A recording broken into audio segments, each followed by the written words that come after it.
The week has gone well. We've been blessed with good weather compared to the other national weeks that have taken place that are actually called off. It's been rather windy, but we are in the windy city of Port Elizabeth. But on the whole, preparations have gone well. The fields, although they're experiencing a drought at the moment, the fields have been in fairly good nick considering that. So we do have a roster at Cricket South Africa in terms of movement of tournaments. So the boys under 17 tournament will move around the country on an annual basis to all the provinces ultimately. We try to choose venues obviously where we have good field and playing conditions. We also need to choose where accommodation is going to be critical. So we're very fortunate this year here we are at Woodridge where all the boys player management have been able to be accommodated. So first prize is to be in a boarding establishment, a boarding house of a boarding school, and fortunately as well here we've got 3 fields. It's not always the case. We then look at the surrounding fields in the local area, being mainly schools and clubs, which we will use. Well, the under-17 level is very important because that for me is the entry level into the pipeline of the TAP program. We have a number of under-16 boys at this week, and in fact I heard a stat where I think something like 60% of all boys at this week are under-16. So it's the entry level for them, and it's something that they can start measuring themselves against each other at the week to see where they fit in within the TAP program. It starts with obviously back in our regions. For instance, the Titans region, we have 4 provinces: Mpumalanga, Limpopo, Northerns and Easterns. And we obviously rely on our under-17 framework coaches to start sort of the process where we identify players from those regions and then we get them to a regional camp, under-16 camp. And then obviously from that sort of the starting point where we sort of explain to them what are the requirements, what is it about, how do they fit into the picture of the pipeline. And then obviously throughout the year they try and get themselves ready, and hopefully they do make the cut for the under-17 week. They sort of come here and then we sort of keep monitoring the process, and we identify players obviously looking into under-19. So there'll be a few of these players, 1 or 2 of these players that possibly we could consider for the Cubs week as well. Yeah, it's a hell of an experience to be here in the Eastern Cape at Woodridge College. The boys have played very good cricket. I think we stepped up very well. Conditions are a little bit different to back home, so it's very pleased for the guys that actually got used to the slower wickets and the conditions, so very proud of the boys so far. Yeah, they're not used to it at all. Some of the guys were the first time on a plane, which is actually quite brilliant to get the guys to get an opportunity to come here. Yeah, we chatted about bowling a bit fuller lengths and looking at the wickets is a bit slower, to work at different options from a batting point of view, how to score and how to approach the games. So for me it's very important for the guys to learn quickly. I think at under 17 level it's sort of moving time of your career. You need to step up and make sure that you be counted and actually learn quickly how to adapt to things. And what we had at Grey P against Free State, the second innings, we bowled at metre fuller, and it was quite special to see how the guys adapted in the second innings to get the outright win there.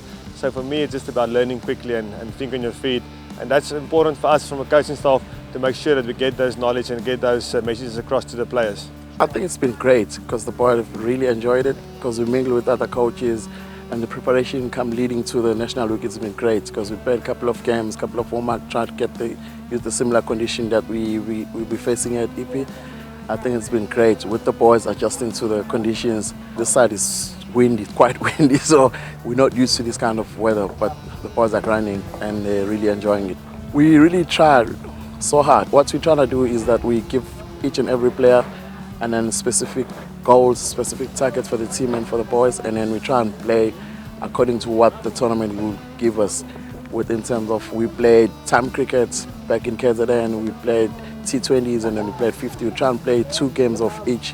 And preparation has been great. So well, I think it's been awesome so far. Yeah, at Woodridge, we've been hosted at Woodridge, amazing school, Woodridge College, and I think it's also awesome for us from Eastern Province being the hosts. And I think it's just nice to have the knowledge of all of the pitches and fields that we are playing at, because we are the hosts, and just to have that extra knowledge of the pitches. And I think it was nice to get off to a good start against Northwest and Western Province on the first 2 days by being both of those 2 teams. So, well, I think so. It's a huge gap from the under-15 week to the under-17 week. So all the bowlers are much better in the under-17 week. There's hardly any bad balls. The bowlers are much more consistent, swinging the ball a lot more. And I think we've all developed as players, and we've all gotten stronger and improved on our games. And you see, there's lots of players that have fallen out from the under-15 week that aren't here anymore because some folks have worked harder.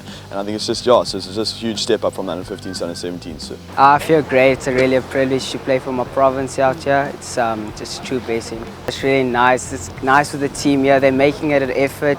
You know, we're working hard out off the field as well. We talk to each other, we're bonding and everything. It's, you know, it's a team effort out here. It's tough, I won't lie, but you know, you learn a lot from other people, yeah, how they work. It's, you know, everybody's different, so you just see how they plan, and maybe you can take something from them and learn. Just to have fun, you know, it's gonna be tough, but if you can hang there, you should, and just keep it simple, you work where you want to be. I met most of these the night before. I came on Tuesday night actually, and we played our first game on Wednesday, but I think the great thing is that cricket has brought us all together. So it was like we've been together for a long time because we've all been playing the game for a long time, and we all want the same thing, which is to win games. And so everyone put in their shift, everyone worked for each other, which is incredible to see, only having been together for one day. So, I mean, we put in a good shift on first day, and after that we just took that momentum and that mentality into the rest of the games, which I think has been quite good. So obviously there's a bit of disappointment not making the original side. So it's hunger, you want to succeed, and a lot of work behind the scenes, and when you get your opportunity, you've got to take it. I think not only for me on day one, but the bowlers were good, the fielders were good, and a good team performance, so I thought it was really good. It just showed how hungry we are and how much we want this and how much we are thankful for the opportunity that we could take Zimbabwe's place in the tournament. It's a big task to organise something like this, so for those who've put in a lot of work, time and effort, it's turned out very, very good. I mean, the fields have been top class. I mean, the pitches have been good for batting and for bowling on. It's just been very, very good. I mean, it's a lot of work. So we're very thankful for everyone who put in the time and effort, and the sponsors and everyone for making this possible for us. I mean, cricket's a game and we all want to play, and it couldn't happen without them. Yeah, it's massive. For me, this is the closest that these guys are going to get to become professional cricketers and to experience what's out there, and momentum definitely makes it possible. I think back to 2002 when I played at the National Under-17 week at Michael House, and the memories and the friends that I've made over there are lifelong friendships. There's a guy working here now at the week, Warren Bell, who played with me in the SA Under-17 side back then that was selected at the week, and those memories last forever. So these kids, I always say to them, they're going to make sure they nurture these moments, because you're not going to have the same team and the same people again, and the friendship off the field is very important, and I think they must definitely be grateful. And from our side, it's brilliant to have momentum on board to look after these kids and give them wonderful opportunities to prosper their talents and to make sure that they get the best out of their cricket ability. So the Eastern Province Cricket Union have been great in terms of arrangements. Obviously something like this doesn't take place just with one person. There's a large team involved, what we call a local organising committee, and there's a chairman of the local organising committee, and a lot of preparation has been done prior to the week. So the success of the week is ultimately all the work that's been done prior to it, and then when the week itself takes place, it's just about the operations being running out. But yeah, they've done very well. We were very fortunate to go to the Giants versus Spartans games last night, which they arranged, and the boys really enjoyed that. It was a great atmosphere, but they've done well in terms of their preparation and for the week. But it hasn't been easy, I think, particularly under drought conditions. But fortunately, some of the fields that we've played at do have borehole water, so they have been able to prepare them as best as they can.